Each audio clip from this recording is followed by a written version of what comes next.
Hi, everybody. Welcome. Glad you're here. We're letting you in the door. Your audio's getting connected.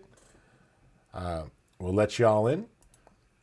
We do kindly ask that you leave your mic muted unless you've got a question. You can use the raise hand button, or you can, interrupt us politely. We'd appreciate it. So we're going to be taking a look at some cool things tonight. We got a guest, Frederick Van Johnson. You may know Frederick from over at This Week in Photo. And Frederick's also a talented photographer himself.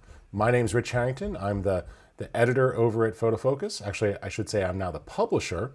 Brian is the editor now. Brian Essler is doing an excellent job at that. And we got a cool topic tonight. But before I tell you about the topic, Frederick, could you give folks a little bit about your background before we begin? Sure. Hey, everybody. Welcome to the event. Glad to see you guys in here. It should be an interesting hour. Frederick Van Johnson is my name. I'm a podcaster, photographer, marketer. In fact, I think I met Rich Harrington back in my marketing days when I was at Adobe. Was it, Rich? I think it was. I think you were actually at Apple then. Oh, way back then. Okay. Yes. So, now we're going really close to the center of the tree at that point. But yeah, so it did some tours of duty at a couple of big high-tech companies like Adobe and Apple and a couple others. And then switched gears, started my own thing. This Week in Photo. Actually was part of This Week in Photo as a guest, and then took it over from a couple of friends of mine. And that was a decade ago, and we're still going strong. This show is still going strong. If you go really far back in time, before that Apple ring, I was a combat photojournalist in the United States Air Force. Did that for 8 years, and then got out and started my corporate America journey. So you could start kind of doing the math to figure out. as one of the comments said, damn, Frederick's aged backwards. He's like Benjamin Button.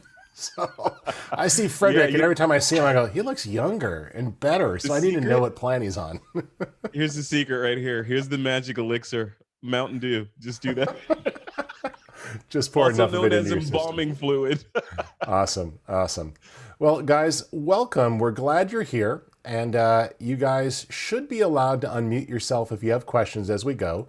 The triple exposure, is a group here. We're going to focus on what I call combining photography or computational photography with the idea of using more than one picture to make images. So we're going to cover things like time-lapse, HDR, panoramic imaging, focus stacking, and also tonight we're going to be focusing on time-lapse and a little bit of long exposure, because the two are kind of related. You have to really understand how this works. So we're going to start off and work through some of these things. We're going to explain the idea of manually setting your camera settings so you know how to nail this.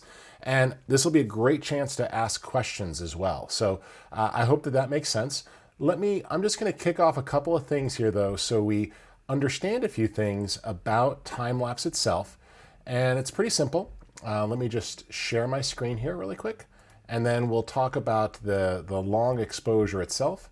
So let's just share that window, and I'll play this right here. So with time-lapse and long exposure, what we're doing is taking the same picture over and over again, but we don't want changes. So if you're going to do this, it's important that you know how to put your camera in manual mode so that the settings stay persistent.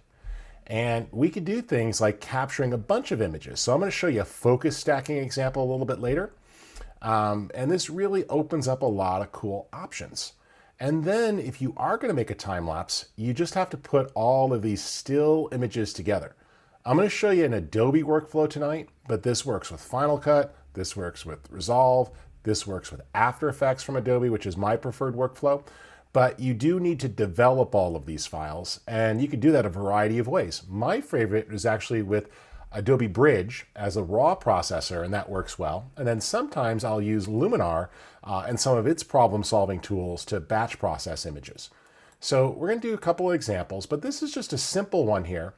And we've taken one photo every 3 seconds. And what's really critical is if you don't lock the camera settings down, it's going to try to adjust to what's happening, and you won't see that passage of time.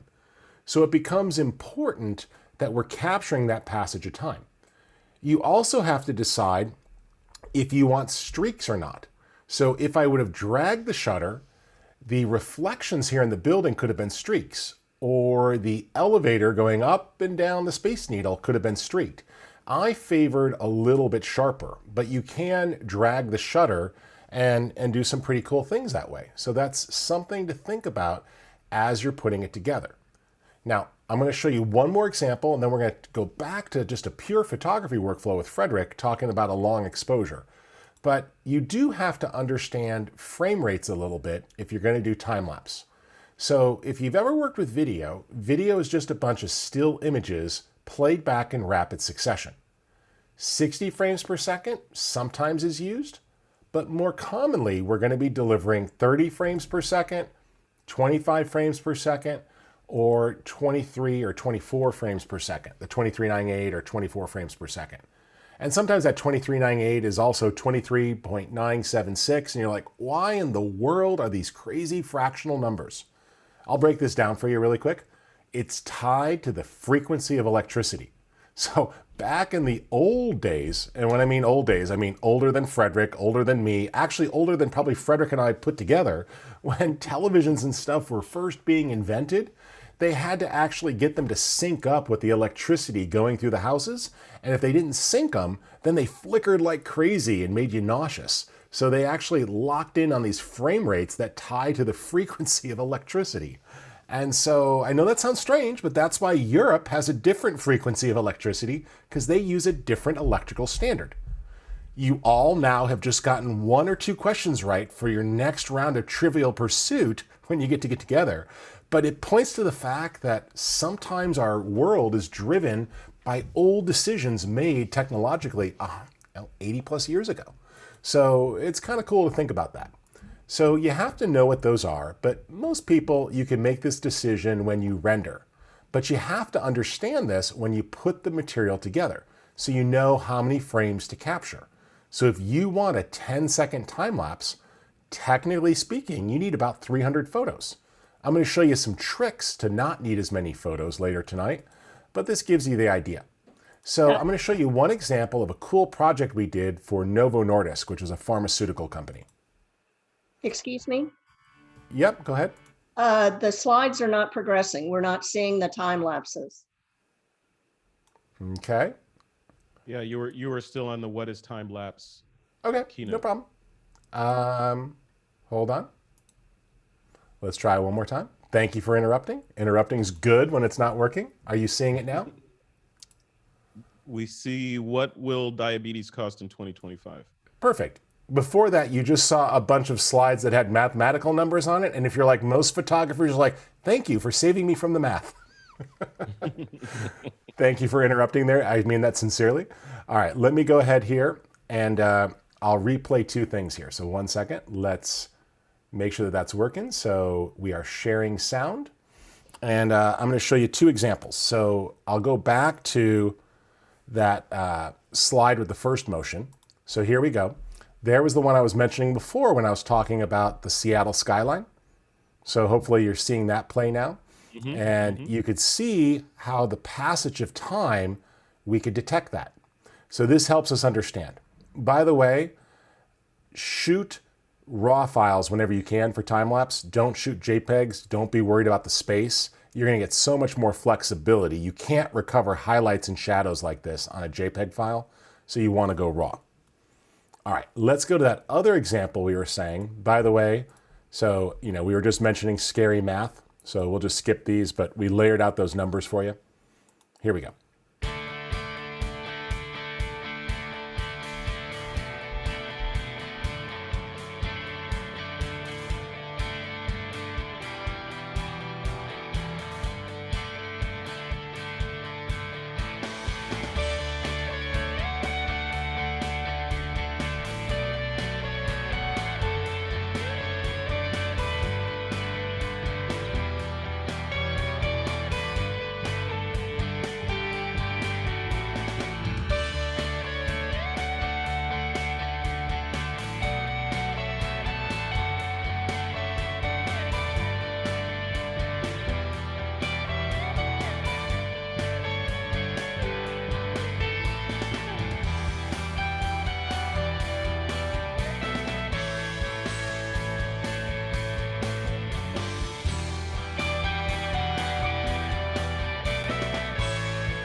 So I'm going to bring the music down, and you kind of see how the map is revealed over time.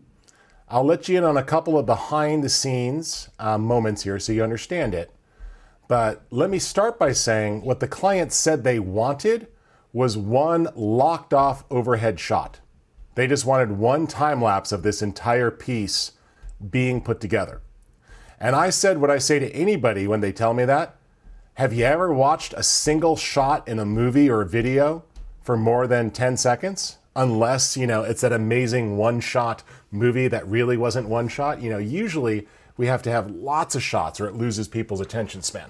So this was done with 2 cameras overhead. And then we used some platypods and also his art bag to just drop cameras there and put them next to it or on the surface, and we would shoot. So this was done with myself and one more photographer and a single production assistant. Now, this was done at the Union Station in Washington, D.C., and it took them 2 days to build this mural. So this was a 2-day installation, and then it stayed in there for a week. So a couple of questions for you. Did anybody spot the continuity error? There's one continuity error. I didn't see it. All right, I'll point it out to you. So look real close at our photographer, or at our artist here, right? You see him? Yeah. Okay. Now look at him on day 2. Now do you see it? What am I looking at? No, go back. Jeans and green shirt. White socks. Oh, yeah. Black socks. I never would have got that. Never, not in a I million know. years. Nobody got it. The client was pissed, though, because we told the artist, we made the artist go and buy 2 exact sets of clothes. And so that he had a backup clothes, and he had to wear the same dirty clothes the next day. But he changed his socks. It wouldn't matter if he changed his socks, but we missed the continuity error. Now, this is a pretty complex piece of artwork. Anyone want to guess how long we had to put it together? This many shots, edited to music, everything else? We had to turn it around and deliver it the next morning after day 2. So we started batch processing in the field on laptops so that the files were being developed. And then we went into the office and used 5 computers and got every computer working and developed it overnight because it was delivered to TV stations the next morning for a special report. So we had to deliver this literally overnight. We had about 7 hours from when the one thing finished. And it had to make it through review by the pharmaceutical company and the PR firm. So we didn't sleep much and took the next 2 days off to recover, but it was hardcore. But I will show you some of these processing techniques. Also, all of this blurring and ghosting, while we did drag the shutter in camera, this is all a post-production trick. And you do that by frame blending. So we're going to talk about that, but you could do frame blending. And when you look at it, slow motion, dragging like that, it looks weird. But when you watch it in, quote, real time, your eye connects all of those frames into kinetic motion. And so these are little tricks of the trade of dragging the shutter and then emphasizing that in post. All right, before we go to Frederick to kick things off with a long exposure photo, which will help us understand things a little bit, do you guys have any questions about this piece or how we pulled it off that I can answer for you? Don't be shy. Go ahead, Frederick. Mike, I was taking notes. My one question is phone versus mirrorless or DSLR, because we all have phones that do time lapses. Yeah. Why? And I see a lens in the lower right hand corner of this. So Yep. you guys use proper cameras on this. Why not just set up a bunch of phones and let them record? So the problem with phone recording is you can't really control things like you can, and they're designed to change automatically. So like with a long-term event, it's really difficult to lock in your exposure and white balance because the cameras keep trying to outthink you on phones. There are some manual apps for time-lapse, and that's great, but then you run into power concerns and storage capacity issues. So it gets really difficult. And by the time you get a phone with a big enough hard drive, you're spending the same amount of money as you would on just a decent mirrorless or other camera. And so I would suggest not. Now, if you want to, for a little tiny camera that you sneak in there, you can use phone. But this was done on a combination of DSLR and mirrorless. They cut together just fine, and you could easily sync those up. By shooting raw and doing all the color grading in post, you won't see it as much. There's little changes between the cameras that, those of you can see. Like I said, we had to turn this around overnight, but we were very happy with how it turned out. And you've got much better lens coverage options on your traditional DSLR or mirrorless. So, you can't get those telephotos, you can't get those wide angles as much. And yeah, the new iPhones have come a long way, but you just have more control. But if that's the camera you have, there are ways to make it work as well. Yeah, yeah. I don't know if it was you in a previous tutorial that I watched on time lapse, but one of the reasons for using higher resolution is later, or a proper camera is later, you can bring that into post and do even more creative things. Oh yeah, we'll on do top of that. zooms in post and pans in post and all sorts of things. So yeah, we can do some pretty cool things with that if we want. So yeah, it's a lot of fun. It's a lot of fun. Let's let the new people in from the waiting room. So a couple more people are in the waiting room. And Frederick, I'm going to promote you to co-host so you can help keep an eye on that too. And welcome to the new folks. We just got done going through our first example. See a couple new ones joining us, so welcome. We're going to let Frederick kick things off now. Frederick, why don't you talk a little bit about some of your control over time? How you make a long exposure photo, and this is a great starting point for time lapse, because if you can't make one good long exposure image, you're going to have a hard time making hundreds or thousands of them. That's right. That's absolutely right. Yeah, thanks, Rich. So I love this stuff. One of the reasons that I actually got interested in photography way back in 1989 was He was 4 at the time. Yeah, I was. Yeah.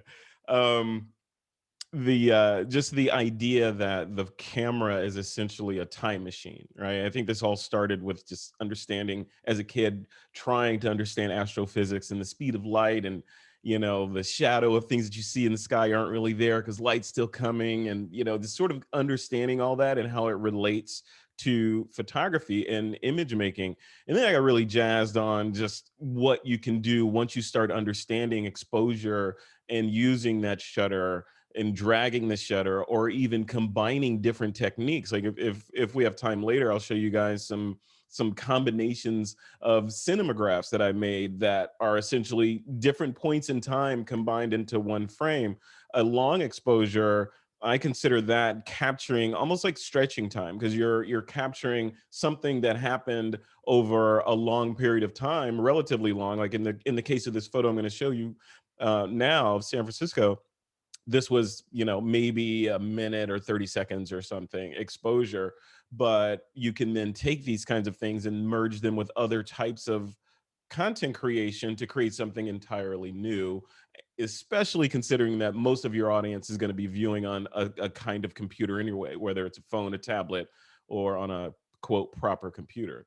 So I'm going to share this first one, and I have a couple more that I'll share later, but I just want to talk through more of a pedestrian, I'd call it pedestrian use of long exposures. This is a shot obviously of the Golden Gate Bridge locked down on a tripod, which is your best friend when it comes to long exposures, though not your only friend, but it is one of your best friends when it comes to long exposures. Tripods are, in my opinion, very underrated, because they open up that long tail exposure of long exposures. I mean, it takes a scene that you wouldn't ordinarily be able to capture, or your camera would not have enough light to capture and do it justice. If you put it on a tripod, suddenly you have a new camera system entirely. Now you're working in minutes or multiples of seconds to gather all that light, and it doesn't matter if you have the world's fastest 1.2 f-stop lens. You don't want that. In the case of this shot, I believe this, I don't have the XF data in front of me, but I believe this was shot at a relatively closed down aperture, as you can see by the starbursts on the lights on the bridge. Those start to show up when you do long exposures, giving you kind of that magical kind of feel. The other thing that I wanted in this shot was the water. The water obviously didn't look like this then. If you've been to San Francisco, that's kind of water never looks like that in San Francisco. Never looks like this. Yeah, unless you drag the shutter, then you can smooth it out. Northern area is pretty rough. So not crazy rough, but it's not this placid. but I wanted that. I wanted this shot, and I also wanted the light on the lights on the tower in the far in the hill that you see back there. I wanted that to show up in the shot as well. So all that contributed to doing the shot as a long exposure. Now I did this shot a while ago, and I'll tell you, re-looking as I was preparing for this talk today, I was going through my archives and kind of looking at some shots that would be interesting to talk about. And I came upon these raw files of the bridge. These are all shot in raw, obviously, I don't know, a couple of years ago. And I'm looking at the shots and I'm thinking, man, I love this shot, but now I have the power to change the sky on the shot if I want. So, which I haven't done yet, but I could do that. So now you could take your long exposure that you then have your foreground and all of those elements captured beautifully, and then use software like Luminar AI to go in and change the sky to something else. So I'm excited about doing that. I have a couple more I want to show later, but I also want to dive into later, if we can, Rich. I want to show some cinemagraphs and kind of show, I don't even know if that's the right word for these things, but the merger of still and a little bit of motion and telling a story that way. Same kind of thing that we're dealing with here. We're just telling a story over time. With those kinds of pieces, we're telling a story with captured bits of time and putting it all together in one frame. It's all fun. It's all easy. Thank you for sharing that, Frederick. And I want to carry that a step forward, but does anybody have any questions for Frederick before we switch to another example? Okay. I'm going to show you guys then a star trail example. And you're seeing bridge, right? It's coming through. Yeah, we see it. So bridge is your friend for all of these things. So you want to use bridge rather than Photoshop or Lightroom for a couple of reasons. One, bridge has more controls than Lightroom when you go into Camera Raw. Two, bridge is actually faster than Lightroom. And the only reason why Lightroom exists is because photographers found bridge in Photoshop too complicated. There's nothing you can do in Lightroom that you can't do in bridge, and bridge is faster. And bridge doesn't take up as much space, and you don't have to actually add things to a catalog just to export them again. So bridge lets you browse to a folder. So here I have a star trail example, and I just selected a bunch of images, and I'm going to say open in Camera Raw. That's going to open up all of those, and here we got 56 images. Now this is going to take a second to process. That had a little bit of noise in it. It was a nighttime photo, but we'll give that a second. And I'm just going to take a look at what's here. Let's just reset this image here really quick. And you'll see that we've got, let me pull the zoom out of the way. There we go. And I'm just going to reset that image. Take it down to the base there. There we go. And set all changes. There we go. So what we can do here is go in and start to synchronize this. Now I clicked reset. Of course it didn't want to reset. Reset to all changes. Yes. I love the demo gods. It's always fun when this happens. That's all right. We'll do it the manual way. We'll just take those in. All right. So when you're working with these types of images, what you're going to want to do is bring that image to life. And this was a tricky situation. So a couple of things about long exposure, whether it's time-lapse or not time-lapse, you want to make sure that you are not overdoing things. So you have to be very careful on a couple of adjustments. So we're in here, this is working fine. Up at the top here, feel free to take advantage of any of your profiles. That could be helpful, or decide if there's something that you want to dial in. Then as you take a look here, dial this in. So don't overdo clarity or texture. This tends to be very problematic as you're going to develop. So we can get that into a good base level, finesse our highlights, and balance out our shadows there in that region. And then take advantage of any noise that you're going to have. But again, don't over sharpen. Over sharpening is going to really cause problems in those stars, and we can dial that in. So this lets you kind of get it into the right ballpark area. You can also take advantage under optics if you need to apply any lens profile corrections. I was using an older prime lens here. Then you just select all the images and you tell it that you want to sync. And this will let you sync it all the way across. And that's going to work out nicely so that the rest of the images take on those new settings. Now, this is cool. And if you want to do a star trail, what you can now do is load those in. So what we have are different ways of opening these. So I'm just going to click Done to store those settings. And now I can go back to Bridge. They're going to update here in Bridge. It's going to load those settings in and they'll take on a new property. But what I can do here is take advantage of tools. So I can say Photoshop, and this allows me to open those into Photoshop, right? Which is cool. Or I could jump into Photoshop directly and choose File, Scripts, Load Files into Stack. Now, this is going to take a little while, but what's cool about this is you could browse to that folder and you just navigate to it. And let me just load that in there. Hold on. I've got that on my desktop and it should be right here. And good. There is my, hold on, let me go to list view so I can see it. Perfect. And let me just check where I was. Sorry, it's been a long day, guys. You got to be a little patient with me. I've been talking all day. Hard drive users, rich, desktop, star trails. Okay, good. Take two. So there's my desktop. There's my star trails. And I just choose that. And there's all my files. So now I can open those. And if you go under options here, you can control things as well of like, what is it going to see? So now this will take a little while, but when I click OK, it's going to load all of those raw files into one Photoshop document, which is cool. And I'm going to cancel for a second because there's actually a cooler option in there you want to use because it's important here for star trails. So you'll just tell it to create a smart object from that layer. So you can go in there and tell it to make the smart object. Now I'm going to do that and let it run in the background. And then I'll show you another thing in Bridge. So what's cool about this, let's stop Photoshop for a second. There we go. Photoshop's being cranky. There we go. And what we can do is run one thing in Photoshop and another thing in Bridge at the same time. So this allows you to have two sets of Adobe going at the same time. So that's a nice way to do double duty.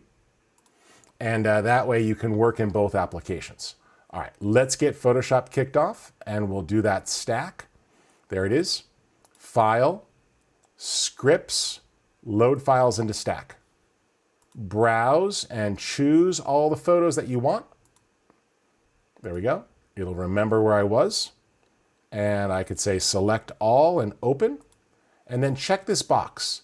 Create Smart Object after loading layers. Now we're going to let that finish and I'm going to show you one other thing because this is going to take a little bit of time because it's got to open up all 60 raw files. While that's processing, let's do a time-lapse example. So what we can do here with a simple time-lapse example is this, and I'll bring that open here in a second. We'll go back to Bridge and we'll go into our time-lapse option. And what we could do here is assemble them. So I'll select a simple workflow. Here we got this here. Same thing, select all and just open them. In fact, if you want it to go faster, just select one. And you can open that in Camera Raw. Make your settings and adjustments as you see fit. So you can go in there, do whatever you want, dial it in. By the way, one of my favorite tools that a lot of people don't know about is the On Image tool. So this allows you to quickly make adjustments and you'll see that tool and it's going to allow you to sort of dial in the color. So that's a lot of fun. You can do that over here with the color mixer. And so now you can say, oh, hey, I want to select that blue and change the hue of the blue there, the saturation of the blue.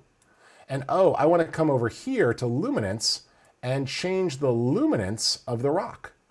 So you don't have to make a selection or a mask, which is important because with time-lapse, things are going to move. This shot's on a slider. So this lets you sort of dial that in and you can selectively color grade like that. And so that's a really useful tool there with that on image. So do whatever changes or things you need, dial it in, avoid too much texture or clarity because that doesn't work well for time-lapse, and then click Done. Now you can select all your images and just say Synchronize and it's going to apply those adjustments across the rest of the images. So that's going to allow you to just synchronize those adjustments, and you could process that. I'll just open that up in Camera Raw, and I can click Sync, and it'll put those all together in the exact same way. You can also sync from Lightroom or sync from this way. So that's going to make that pretty easy. I'm not going to do that step. I just want you to see that developing. But watch this. Put them into a stack. That groups them together. Now, little dirty secret. Right click, and you could choose from the stack menu and assign a frame rate. Stack, frame rate, I'll say 12 frames per second. Now, without doing any post-processing, any work in After Effects or anything else, you could click this little play button and get a simulation of what your time lapse is going to look like. Now, it's not full motion, it's not perfectly smooth, but it's a great way to preview things. And what it's also doing is caching. So the next time it plays back, it's going to be even smoother. But you could use Adobe Bridge like this to get an idea of what your time lapse is going to look like and kind of pull that all together, which is a lot of fun. And now you can sort of see your time lapse. And again, it's caching it so that when it plays back the next time, it's going to play a little smoother.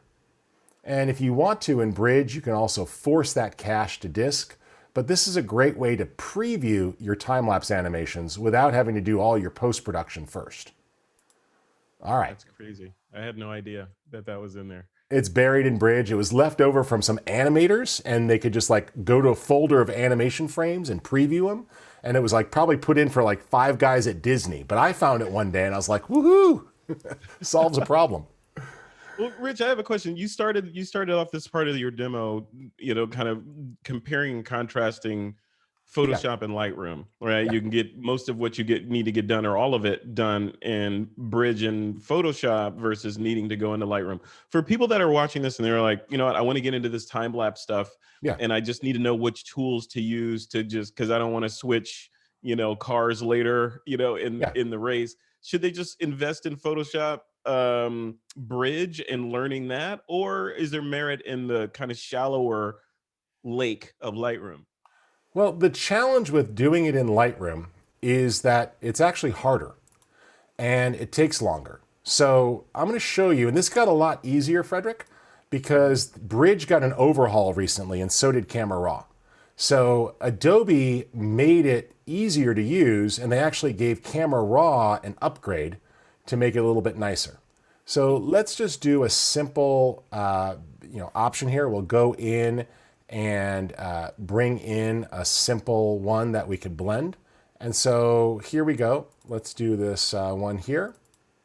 And so here I've got some raw frames. We were doing a hyperlapse. So we talked about long exposure, Frederick. Same idea here. We did a nice long exposure. Now, Micro Four Thirds cameras initially look really noisy until it finishes the noise correction and it loads it up. So, that wasn't actually in the file. That was the JPEG preview. But you could select a bunch of frames, and that works really well. And then what we could do here is just open those in Camera Raw. And you're going to see that there's been a makeover here to make this more powerful. So just move your playhead till you get to a frame that you like. The exclamation point means that it's processing and loading that file in. Then work your way top to bottom. It's just like Lightroom. They reorganized it to make it easier. So this way you can come in and work your shadows and highlights. Same sliders you're used to in Lightroom. Nothing's different. Don't overdo clarity. Clarity causes a lot of problems with time-lapse with shaking and flicker. So if you're seeing a lot of flicker in your time-lapse and you shot it the right way, not in aperture priority mode, you don't want aperture priority mode where your camera's making changes, but you're going, why am I getting flicker? It's probably because you overcranked the clarity. So keep that low. Feel free to use a curve, anything else. These are nice and simple there. So I could pull down those midtones, give it a little pop there in the bright highlights. That works well.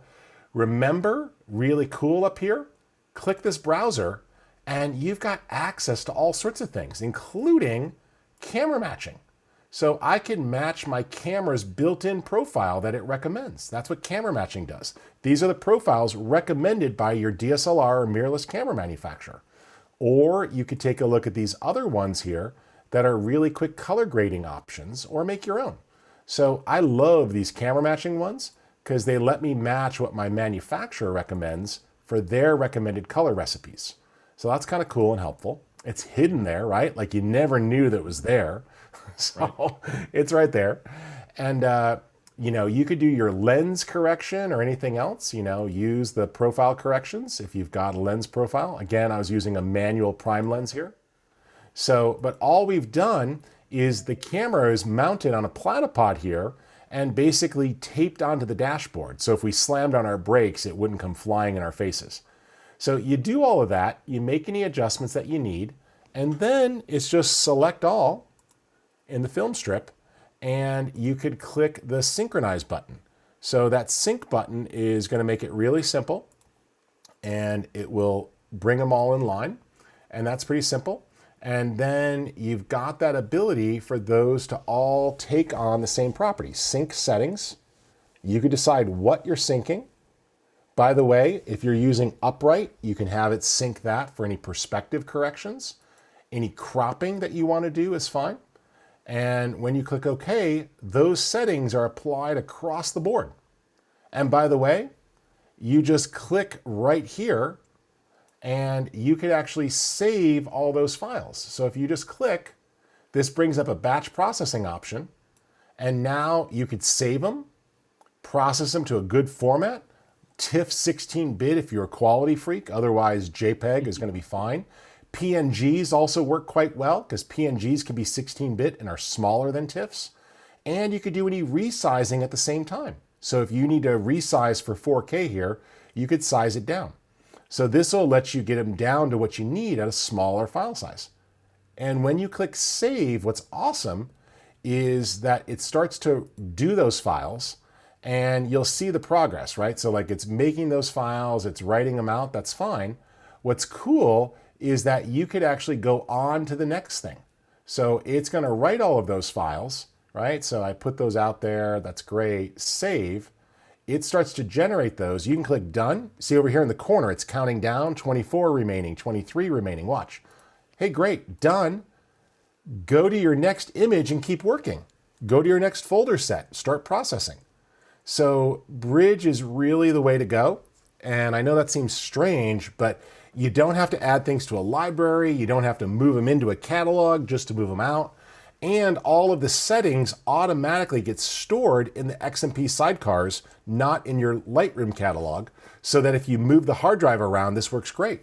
So you could start on your laptop, and then when you get home and you have a more powerful computer, you could open it up on that computer and let it run. Or like an example I gave you, I was developing on a laptop, then we went back to the office and just plugged the drives into other computers and started using other computers to process. Wow. Okay. So does that mean Was that too much of a mind hurt, Frederick? I'm sorry. I was trying to make that make sense. No, you're ruining my next week, right? So as I dive deeper into Bridge. So does that mean, though, in all seriousness, that Bridge has become a viable path of least resistance for photographers that use Photoshop? Or Absolutely. Was Lightroom, was it substandard, and then recently with an update it became okay, now it's time to move to Bridge? No, Bridge is actually Bridge and Adobe Camera Raw there. That's using the same engine. So Lightroom, Photoshop, and Bridge all use the same engine, Frederick, right? So they're all gonna put that in there and use the same background engine, which is fine. And what works there is that it's using the same under the hood, but Camera Raw has more settings than Lightroom. More controls are visible. It's easier to adjust your masks and sync those. So that works really well. If you want to use Lightroom, there's a good tool called LRTL, Lightroom Time-Lapse, that integrates with Lightroom. And that's a nice thing. It also works with Bridge, but you could do a lot. So I want to do another simple example, but you know, this works. You can use Bridge on JPEGs. It's better with RAW, but you can. And Ed, if you got a question, throw it out there if you want. I know we're going at a high level here, meaning like a deep level, but time-lapse is a little tricky. I'll do another example so this makes sense. So let's say we got our files here, then we got a nice sunset here, right? So over time, light's changing, right? And eventually the sun went down. So your camera has an intervalometer, and you can set that in the camera, or you could plug one in. And all you do is you tell your camera to keep shooting pictures every 5 seconds or every 10 seconds, and so you kind of got to figure that out. And you have to think about the passage of time. So, the closer you are to the object, the faster the frame rates you're going to shoot. But like if it's a sunset, you might take one picture every 10 seconds. Well, now it's pretty simple. Select all your images and just, again, open in Camera Raw. And that's going to open them all up. And what's cool here is you doesn't actually have to wait for every single file to open. Rather, it just loads the first image. And then in the background, it's caching. So this makes it easy. Like you might want to go to like the middle frame and develop there. Like, oh, hey, I want this to look good right about here. And so this is where I'm going to base it. Using that basic tool, there's no shame in clicking the auto button. Okay, auto is a good starting point. So you can click auto. I'd also suggest taking advantage of those profiles there and assigning a profile that matches your camera. So I'm going to do my camera's scenery profile there, which gives us nice, rich landscape colors. Then we just go back and dial in anything else. Remember, curves are your friend. So it's very simple to say, hey, let's pull those midtones down a little bit. Let's get just a little lift there in the highlights, right? So you can go in and play with that curve and get some nice overall shifts there into how the image is developing. And as we mentioned, take advantage of these tools, like the graduated filter. So you could go from top to bottom like this and fake a nice graduated sky. So it gets a little darker at the top. Maybe it gets a little bit warmer at the top or a little bit cooler at the top. So you can dial that in nicely to create fake gradation where the sky might not have had it as much. Then, as we said, select all and sync settings. If you use those gradients, make sure you tell it to sync the local adjustments. Click a button, they're all developed. Click the export button, and you got a folder full of stills ready to assemble into a time-lapse movie, which we'll show when we're done here. But Frederick, does that make sense? Did I leave any steps out? And again, for those of you who had questions in the chat, make sure that that made sense to everybody. No, that makes sense. So you mentioned Lightroom time-lapse, that app that works with Lightroom and Bridge and all that. Why would someone want to use that versus doing what you're doing here, which seems like you have more nuanced control? Well, it actually is the best of both worlds. I don't have it loaded here, Frederick, but I'll give you the short version. In Lightroom time-lapse, it'll analyze the scenes and find where there's like big changes in exposure. So like you might be shooting a sunset and the light is really consistent, and then all of a sudden it goes down very fast. This will go through and add the concept of keyframes, meaning, we think you should develop this frame and this frame. And so you could use different raw settings at different points in your time lapse and adjust the beginning frame and then maybe go 5 seconds in and here, and it will smoothly interpolate and blend those together and move the Lightroom sliders smoothly in between. So it creates a smooth transition. So like if you're doing something like a sunrise, you could develop it and then develop this image and then develop this image, and it will keyframe those changes so that as the light changes a lot, you don't have to deal with it and you don't have to do crazy camera changes while you're shooting. Yeah, I've seen those time lapses when you get a magic dramatic jump. Yeah, the jump in exposure, and it's like, okay, that was time lapse. It takes you out of the illusion of of time. Yeah, cool. And again, we just click the export button here. I'm going to save these out to my desktop here really quick, and then we'll assemble them but you'll see how simple this is to put together. So we'll call this build. There we go. And just select that folder. I'm going to down convert these here a little bit. I'm going to say, hey, go ahead and fit these on the long side to about 4,000 pixels, which is plenty for a 4K video file. Don't worry about resolution. Don't put extra sharpening on, nothing else. And just save those. 16-bit TIFF if you're really concerned for quality. But I'm going to drop these down to PNGs so they're a little bit smaller. And you'll note that you can make 16-bit PNG files. A lot of people didn't know that PNG supports that. PNG is a lossless codec. So when it compresses the files, when it uncompresses them, there's zero loss in image quality. So unlike JPEGs, PNGs don't lose file quality. Click Save, and they're processing. Now this is a huge one, but it's processing all 567 frames from that sunset. And you can click on that, and you just see that it's going. And notice it's processing 4 frames. Do you know why, Frederick? Why is it doing 4 at once? I don't know. Because if I answer, it's going to be wrong. So no, you tell me. Because this computer I have, which is not a high-end computer, this is a Mac Mini, it's a 4-core machine. Okay, yeah. If that's what I was you had thinking, a machine that was 12 cores or 8 cores, it would use all of those and process. So you could process multiple frames at a time, okay? So I'm going to stop this for now because I've already developed them. Nobody likes watching the paint dry, but I think we want to show people assembling these. Frederick, did you have anything else you wanted to show tonight before I put one of these together? I do, yeah. Look at the time is almost gone. We're like 10 minutes left in this thing. Time flies when you're talking about time lapse. Boom, boom. The guy in the corner doing the drum. No, I wanted to show, just slightly off topic, I wanted to show a couple things. I wanted to show or I'm going to show a long exposure kind of drag shutter shot and why you might want to use those versus on a tripod and all that. And then real quickly, I just want to show a little bit of motion.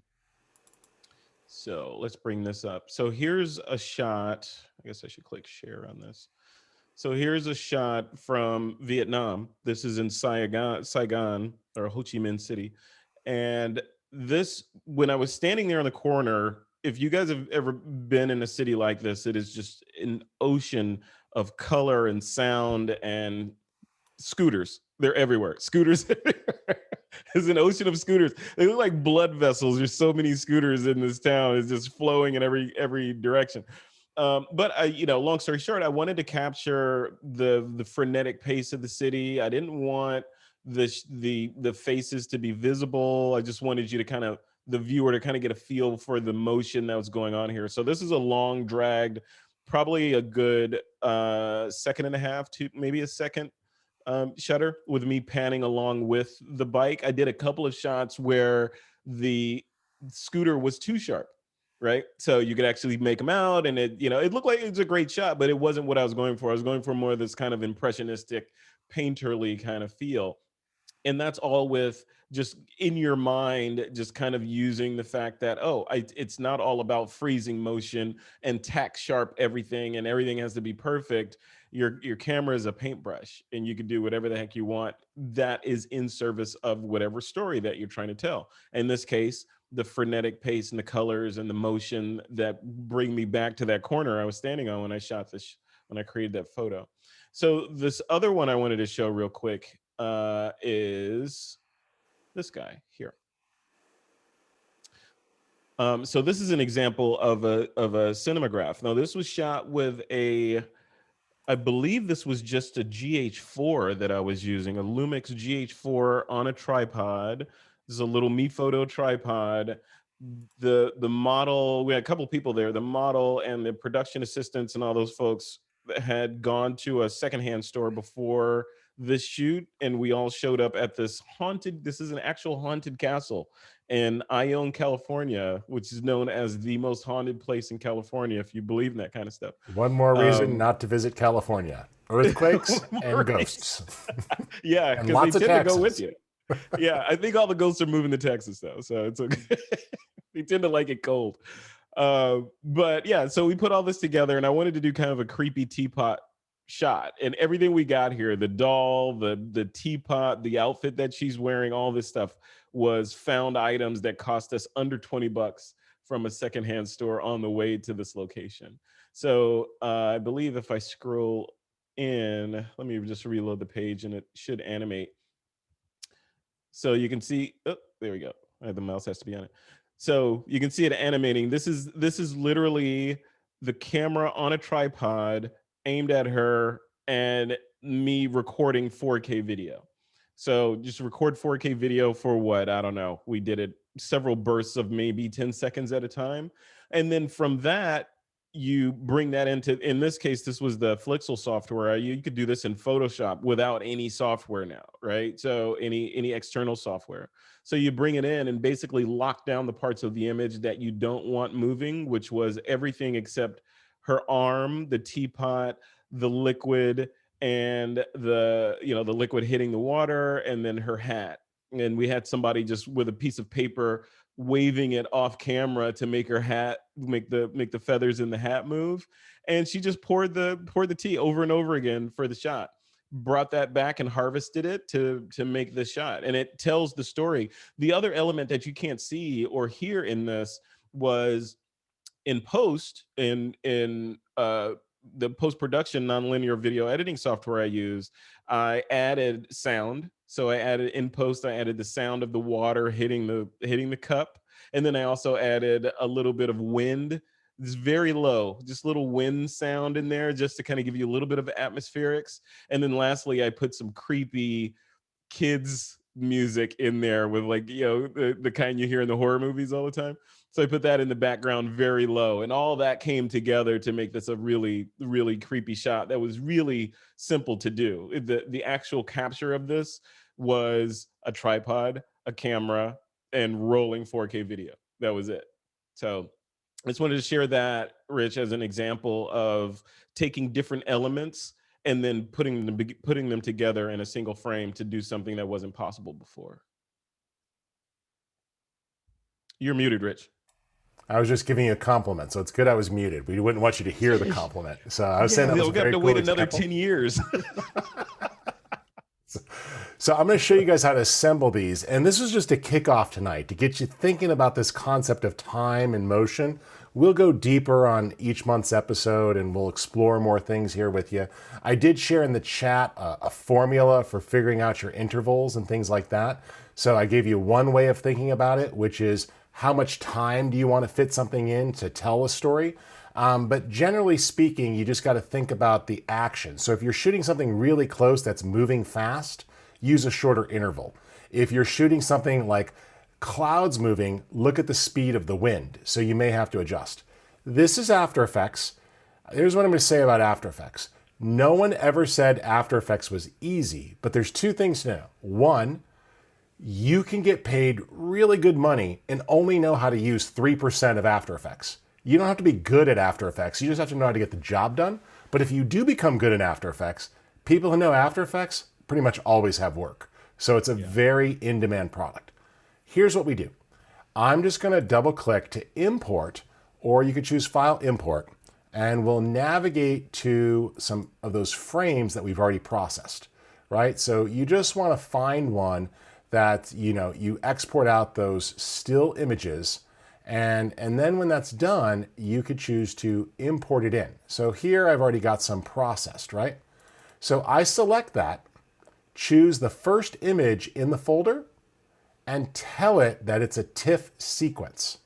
What that does is it imports it as a movie file.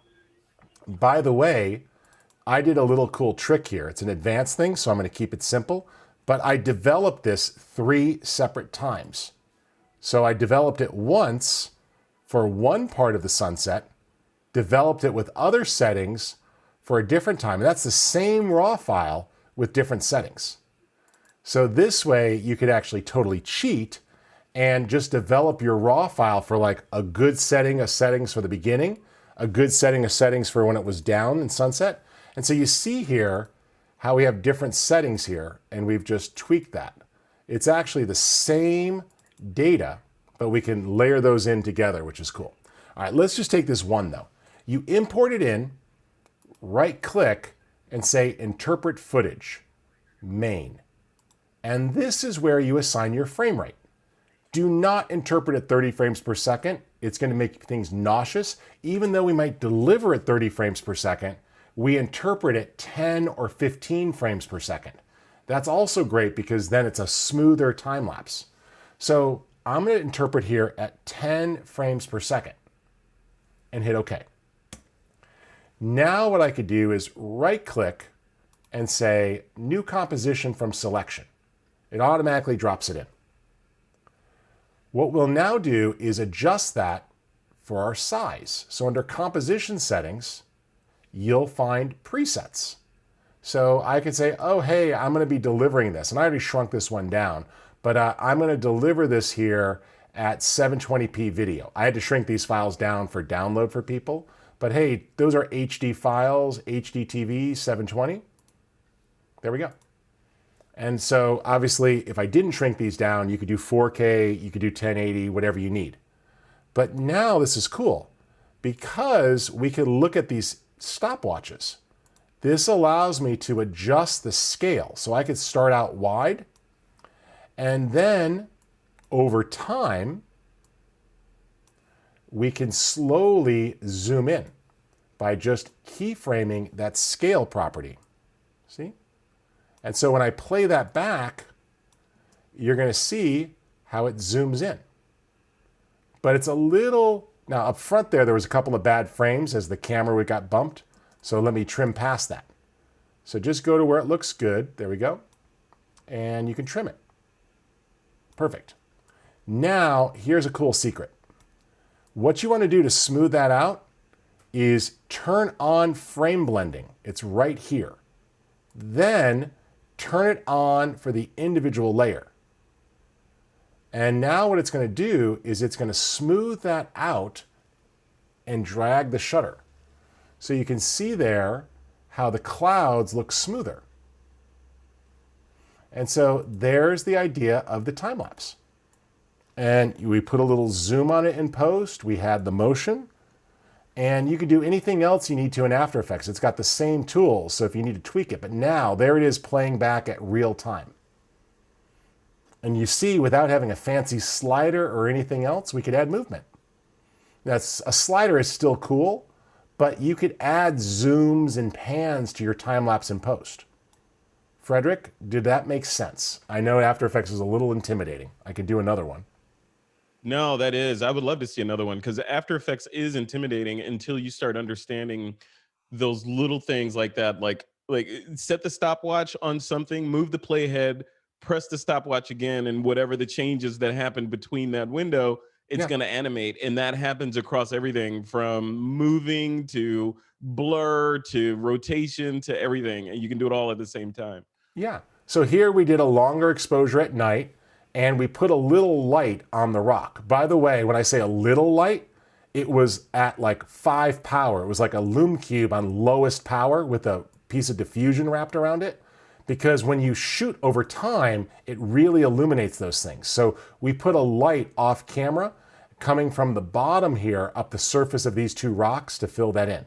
So you double click and import your image sequence. Again, just double click, choose the first image, and come in as a TIFF sequence or whatever type of sequence. Right click on that sequence, interpret footage, and main. And this is where you assign the frame rate. Let's go with 6 here so we could really smooth this down. Click OK. Make a composition from it, and you could adjust the composition settings. There's presets in here for all your standard video formats. There it is. If you want to add zooms or movement, just turn the stopwatch on. You only have to click it once. Make any adjustments you want. I could use anchor point as well. Then go a little bit later, and I could push back in, and you can go a little above 100% if you need to. After Effects scales very well. And I'm just going to use the anchor point to pan over into that rock. There we go. And so now when I play this, initially it's going to be a little bit jerky. The green bar indicates After Effects loading those frames. But you can kind of see there that movement in the clouds. But see how the clouds look all stair-steppy, Frederick? That's because it's 5 frames per second. But if we turn on frame blending and flip the switch, now it's super smooth. It's got to recache the frames, but that frame blending is the secret there so that you get that smooth water. This frame blending is just like dragging the shutter like you did on that long exposure, Frederick. It mixes them together and creates smoother motion on the time lapse. Yeah. You and see, folks, remember we are on Zoom too, so you're getting compression artifacts through the internet. yeah, and I'll optimize for video clip here. So does that look a little smoother now? A little bit, yeah. Yeah, it's better. So you guys kind of get the idea? It's so cool. So you have complete control over whatever you want to do, and you start stacking these things and your mind just explodes with ideas. And here's what's cool. People call this Photoshop with a timeline. Now, Photoshop obviously does have a timeline now, but look, you could do the same thing. So we could toss on what's called the Lumetri color effect under color correction here, and you're going to feel really at home because the Lumetri color effect was totally based on the controls inside of other ones. Now, this looks a little tricky. You know, it doesn't have a visual interface here like it does in Premiere, but we can go in there, and if I just go in there, I could really control that. And so I can add a vignette, right? I could put that little vignette at the edges. I can use all those same adjustments that I have in Lightroom, exposure, shadows, highlights, etc. And you'll see clarity and texture and everything else.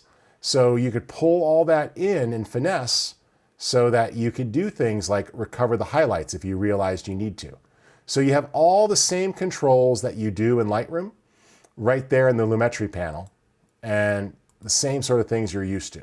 So you can do quite a bit. Yeah, it's powerful. So Frederick and everyone here will open it up for some questions, but tonight was just meant to kind of kick off the topic of controlling time. We wanted to show you what was possible when you think about time. And I love that, Frederick. You know, your idea of time travel here, like to be able to just see things that the human eye can't see, is pretty powerful. Yeah, it is. And there are some areas that it breaks down, but the time travel metaphor for your camera, your time machine metaphor for the camera is really appropriate, because you're capturing, I mean, if you're capturing landscapes, you're capturing photons that aren't going to hit that spot anymore, right? So you're literally capturing time that is never going to reoccur again. When I think it's really important for photographers, regardless of the genre that you play in, to understand those fundamentals of light and how your camera operates, because then you start breaking away from that, okay, I got to get the best camera with the biggest sensor, with the fastest lens, and everything has to be tack sharp and all this. Get what you can afford and get a nice tripod and rewatch this video and start playing around with time on a linear scale versus, you know, a 60th of a second or faster. And I'll let you in on a dirty little secret. I've never sold a camera body. I've just repurposed them. So like eventually they might get handed off to a relative or my daughter or someone like that. But when I go out to shoot time-lapse, Frederick, I usually bring 4 or 5 camera bodies, because you're going to set one camera up and then you got to fight the urge to touch it, because it's going to sit there for 2 or 3 hours unless it's daytime, and then that goes a lot faster. You don't need to shoot so long when it's daytime, but nighttime, 2-3 hours. Set another camera up and let it run. Set another one up, let it run. So that's cool. And GoPros now can actually do a decent job with this, and they could shoot RAW files in the camera. So, you know, you could do some things with that, but obviously a DSLR or a mirrorless is the way to go. Folks, you can unmute your mic. So if you have any questions for us, this is a good time to ask. Again, tonight was just to kick things off and open up your mind to the concept of thinking about time. On future episodes, we'll go a lot deeper. Next time, we'll probably tackle panoramic photography and stitching, but we'll come back to time-lapse and everything else. This is just meant to give you some ideas. So feel free to unmute if you got any questions. We'll stay for a few minutes and answer them. Yeah, on that, Rich, while people are getting their questions ready, panoramic photography that's another one, right? And things get really interesting when you start thinking in 3 dimensions, right? So now you could do a panorama and then apply some of the things that we talked about tonight, you know. And if I want to blow your mind one step further with After Effects, I'm not going to show it here. Do it. But you could actually take those panoramics, Frederick. I shoot 360s.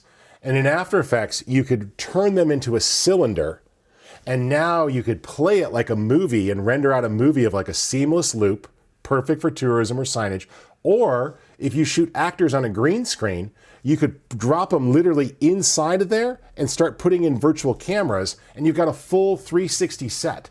And if you've ever watched things like The Mandalorian, they're generating that in real time with computer-generated imagery, but you could totally use that for a virtual set.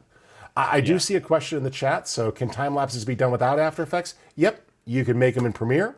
You can make them inside of Final Cut. You can do them right inside of Photoshop. It's that frame blending that's really powerful. That's my little secret and why I use After Effects. But Premiere has frame blending. Final Cut does not. So you could do it in Premiere with frame blending. You could do them in Photoshop. You could load those all up into the Photoshop timeline and then turn it into an image sequence and export from there. It's not nearly as fast. But, and just to be clear, if you don't own the full Creative Cloud plan, you could do this in like After Effects version 4. So you could find an old license for After Effects, a perpetual license, and get it that way. And it's a lot of fun, and that'll give you that power. But if you do have Creative Cloud, you do have the option of getting After Effects as part of your Creative Cloud membership. Love it. Cool. Hey, Rich, Anybody else got a question? Before you break, just a quick question on your tool set. So a lot of us have heard about this app called Photographer's Ephemeris to find the right spot for where the Milky Way is going to be, or where the moon is going to rise or set. Have you used that at all in any of your time lapses? I have. I also use an app called PhotoPills. It's similar. Those are quite useful. And let me share one thing here. I'll share my phone screen really quick. I think I got this app loaded.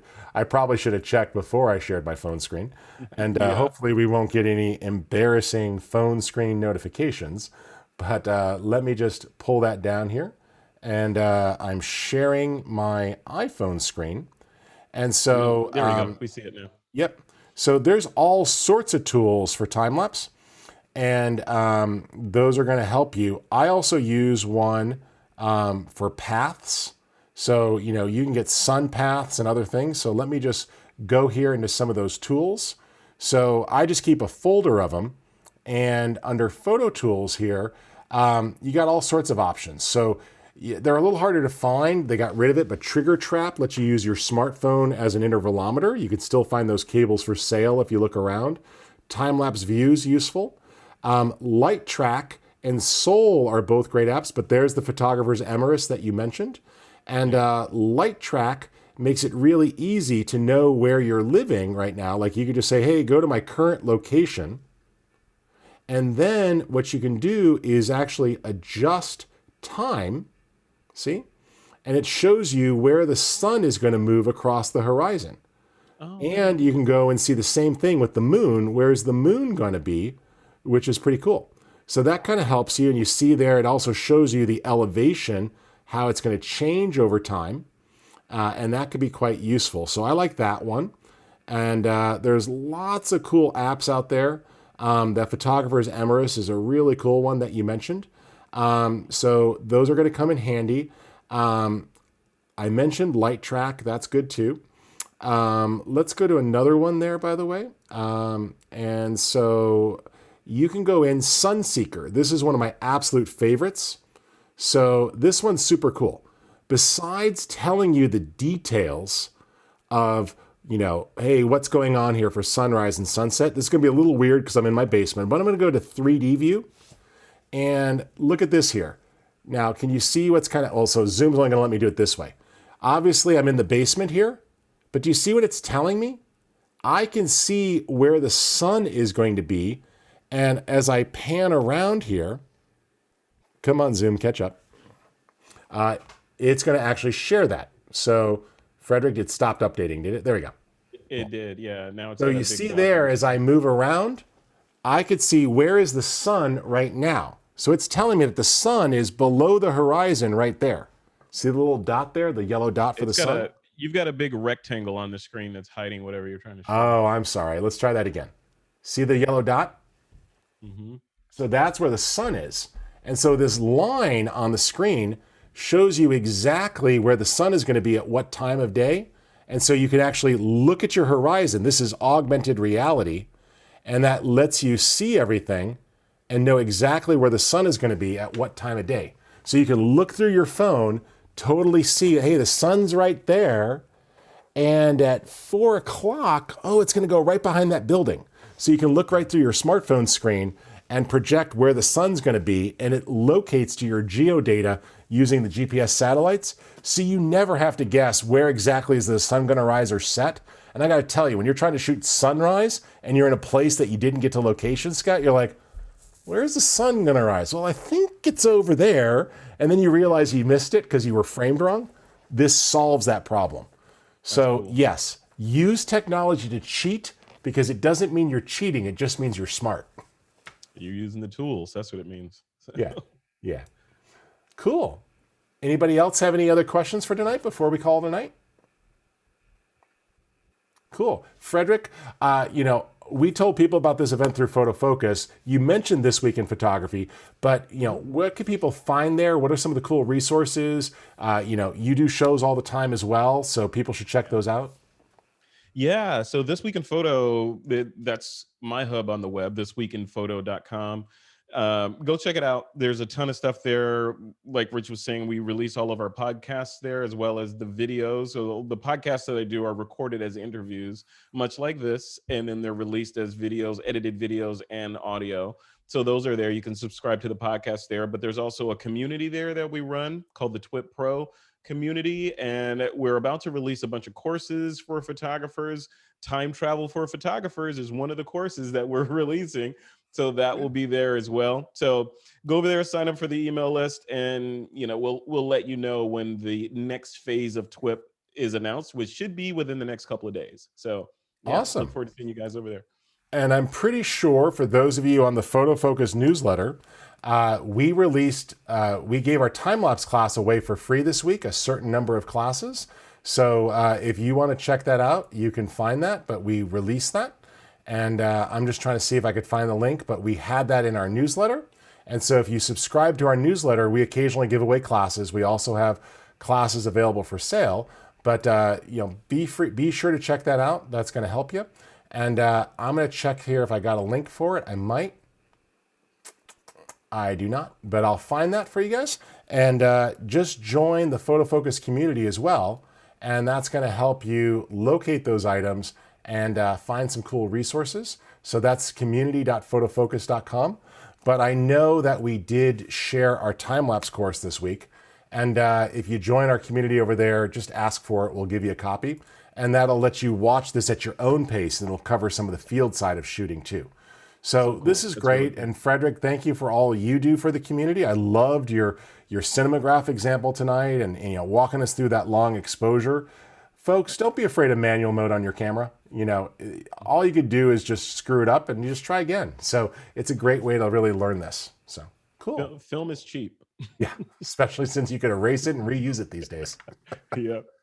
Excellent. Well, thanks guys for coming tonight. Frederick, thanks for joining as well. And it's a lot of fun getting a chance to answer your guys' questions and walk through this. And we'll see you next time. See you guys.